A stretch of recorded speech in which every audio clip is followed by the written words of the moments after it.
Kia ora and welcome. My name is Grant and I would like to take you on a journey through my native land, New Zealand. So let's start at the very, very beginning. Around 85 million years ago, plus or minus a couple of days, there was a supercontinent called Gondwana.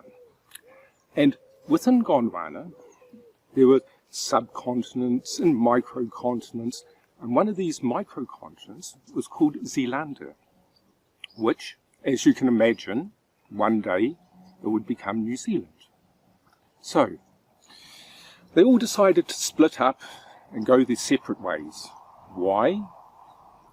Don't know. Geologists could tell you. Personally, I think it was because we were too close to Australia. So, off we went.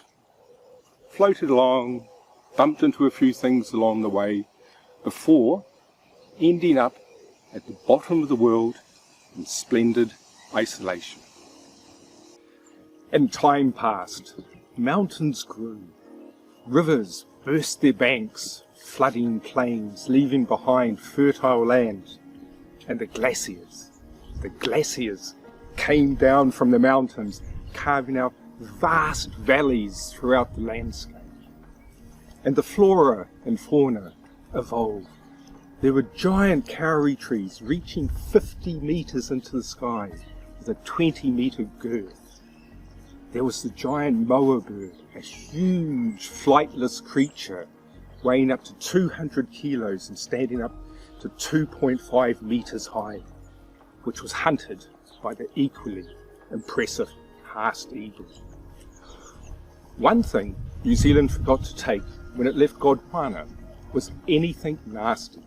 There were no rats, no snakes, no poisonous spiders. Oh, sorry, we have one poisonous spider in New Zealand, called the caterpillar, but the chance of being bitten by it and dying from it are about the same as being hit on the head by a meteorite. No, all of those nasty things we left for our cousins across the Tasman. So, as you can imagine, New Zealand was a bird and insect paradise. Having no natural predators, a lot of the birds, like the kiwi, decided to become flightless. A small, shy, nocturnal bird that was to become our national icon. Sometimes I think our forefathers should have chosen a more dramatic icon for us, like the killer whale. Look at this thing. Could you imagine having that as a national flag? We could terrorize the whole world. Anyway, it wasn't to be. So that was New Zealand for millions and millions of years. In the Pacific Ocean, there's a group of islands collectively known as Polynesia, right? And for some reason, the inhabitants there decided to leave home. Can you imagine standing there, looking across an endless ocean, under a night sky filled with the Milky Way, and in the far distance, the Southern Cross shining like a beacon of dreams, and then saying, honey, grab the kids, pack your stuff, we're going sailing. And they did. So the great canoes left Polynesia, travelling across thousands of miles through the Pacific Ocean. They navigated by the stars, the wind and the waves. And then, half starving and dying of thirst, they saw it. Aotearoa, land of the long white cloud. At first, life wasn't easy for the Maoris, but over time they named the mountains, the rivers and the lakes.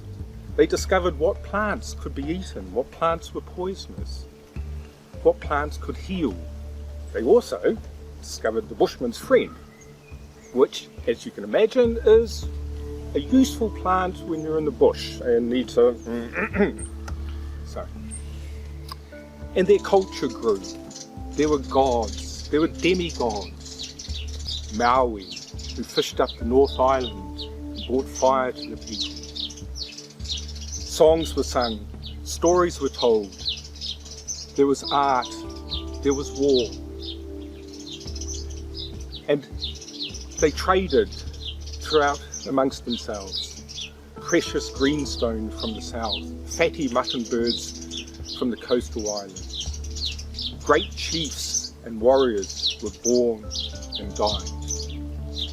And that continued on for hundreds and hundreds of years, until one fateful day in 1641. Okay, so that was a light-hearted look at the early history of New Zealand. I hope you've enjoyed it. It was a pleasure to take you on a journey. So until the next time, take care and goodbye.